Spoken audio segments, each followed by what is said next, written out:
सुप्रभात बच्चों। आज हम कुछ ग्रामर पढ़ेंगे। आज हम पढ़ेंगे उपसर्ग और प्रत्यय। उपसर्ग और प्रत्यय। उपसर्ग और प्रत्यय पढ़ने से पहले हम पढ़ेंगे शब्द क्या है और शब्दांश क्या है। शब्द क्या है, शब्दांश क्या है। शब्द है दो या दो से अधिक वर्ण अक्षर के मेल से जो सार्थक इकाई पैदा होता है। सार्थक इकाई जो पैदा होती है, जो अर्थ देता है, उसे कहते हैं शब्द। और शब्दांश क्या है? शब्द का एक अंश, वो है शब्दांश। दो या दो से अधिक वर्ण के मेल से शब्द बनता है जिसका अर्थ है, और शब्दांश शब्द का एक अंश है जिसका अर्थ नहीं है। जैसे घ एक वर्ण है, र एक वर्ण है, दोनों को मिला दिए तो हो गया घर, उसका अर्थ है। और केवल घ एक शब्दांश है, केवल र एक शब्दांश है। घ का अर्थ नहीं है, र का भी अर्थ नहीं है। तो बच्चों, शब्दांश का कभी अर्थ नहीं होता है। जब दो शब्दांश मिल जाते हैं तो शब्द बन जाता है। तो हम जान लिए शब्दांश क्या है और शब्द क्या है। अब देखेंगे उपसर्ग क्या है। अब हम पढ़ेंगे उपसर्ग क्या है। बच्चों बताओ ये क्या है? ये मैंने लिखा है पुत्र। पुत्र का अर्थ भली भांति जानते हो, ये एक शब्द है क्योंकि इसका अर्थ है, पुत्र का अर्थ है बेटा।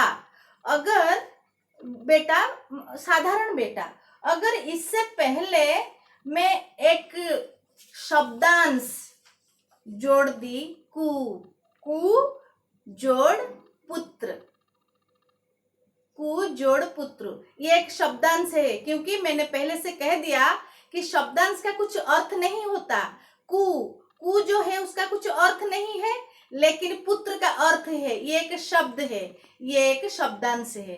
तो शब्दांश और शब्द हम मिला दिए तो बन गया हमारा नया शब्द कु जोड़ पुत्र, हो गया कुपुत्र। तो शब्दांश का एक पावर है कि उसका कुछ अपना अर्थ नहीं होता, लेकिन कुछ अगर शब्द के साथ मिल जाता है तो नया शब्द बन जाता है। ये शब्द के अर्थ को बदल कर रख देता है। पुत्र का अर्थ तो है साधारण पुत्र, अगर उसमें कु जोड़ दिए तो हो गया कुपुत्र।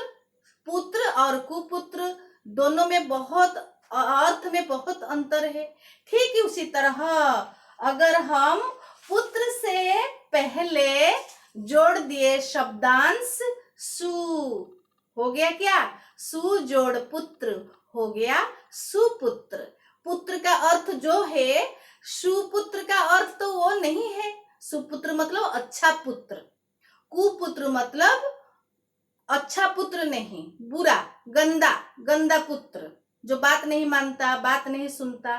ठीक है, तो अब हम जानेंगे। तो ये जो जोड़े सु और कु, ये क्या है? ये शब्दांश है। तो यही शब्दांश को हम कहते हैं उपसर्ग। यही शब्दांश को हम कहते हैं उपसर्ग। तो सु है उपसर्ग, कु है उपसर्ग। तो उपसर्ग का परिभाषा हम इस प्रकार कहेंगे कि उपसर्ग एक ऐसा शब्दांश है जिसे शब्द से पहले जोड़ा जाता है और कुछ नया शब्द बन जाता है। चलिए कुछ नया उपसर्ग और नया शब्द बनाते हैं, पढ़ते हैं। उपसर्ग में हम जो शब्द जोड़ते हैं वो शब्द को कहते हैं मूल शब्द।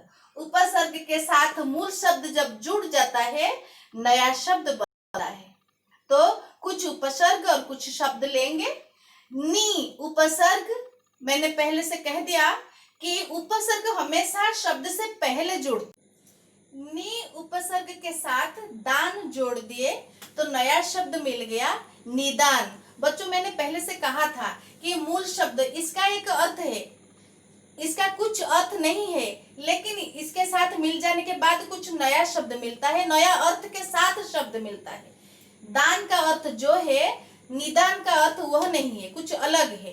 ठीक उसी तरह निर उपसर्ग, भय मूल शब्द, जुड़ गया निर जोड़ भय, हो गया निर्भय। ठीक उसी तरह प्र जोड़ स्थान, प्रस्थान, नया शब्द है प्रस्थान। आ जोड़ हार, नया शब्द है आहार। सु जोड़ गम, नया शब्द हो गया सुगम। अन जोड़ मोल, नया शब्द हो गया अनमोल। अ जोड़ काल, नया शब्द हो गया अकाल। अब उपसर्ग पढ़ लिए, अब हम पढ़ेंगे प्रत्यय। प्रत्यय ठीक उपसर्ग का उल्टा, ठीक उल्टा हम पढ़ेंगे। प्रत्यय क्या है? मैंने कहा कि पुत्र से पहले जुड़ गया उपसर्ग तो हो गया सुपुत्र।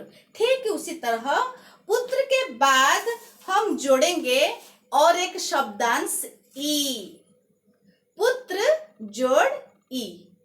पुत्र जोड़ ई क्या हुआ? नया शब्द हमारा पुत्री। देखो बच्चों, पुत्र का अर्थ है बेटा, ई तो एक शब्दांश है, ई इसका कुछ अपना अर्थ नहीं है, लेकिन पुत्र के साथ जब हम ई जोड़ दिए तो पुत्र का अर्थ बदल गया, हो गया पुत्री। पुत्री का अर्थ है बेटी।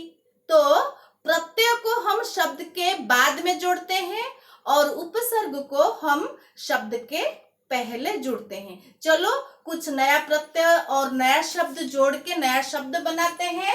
मूल शब्द के साथ प्रत्यय जुड़ा, प्रत्यय बाद में जुड़ेगा, उपसर्ग पहले जुड़ेगा। मूल शब्द के साथ प्रत्यय जुड़ेगा, मूल शब्द के बाद प्रत्यय जुड़ेगा और नया शब्द मिलेगा। चलो कुछ मूल शब्द और प्रत्यय जोड़ते हैं। स्वर्ग है मूल शब्द, प्रत्यय है इय, स्वर्ग जोड़ इय, नया शब्द हो गया स्वर्गीय। मूर्ख जोड़ता, नया शब्द हो गया मूर्खता। गरीब, गरीब शब्द में ई प्रत्यय जोड़े तो नया शब्द मिला गरीबी। ठीक उसी तरह बच्चा, बच्चा में, बच्चा शब्द में हम पन जोड़े प्रत्यय तो हो गया नया शब्द बचपन।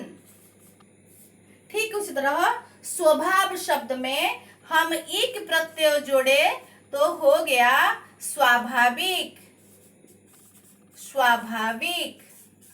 ठीक उसी तरह स्त्री शब्द में प्रत्यय जोड़े त्व तो हो गया स्त्रीत्व। ठीक उसी तरह उदार, उदार में हम ता प्रत्यय जोड़ दिए तो नया शब्द मिला हमें उदारता। तो आज हम पढ़े उपसर्ग और प्रत्यय, अगले क्लास में इसका और ज्यादा विवरण पढ़ेंगे।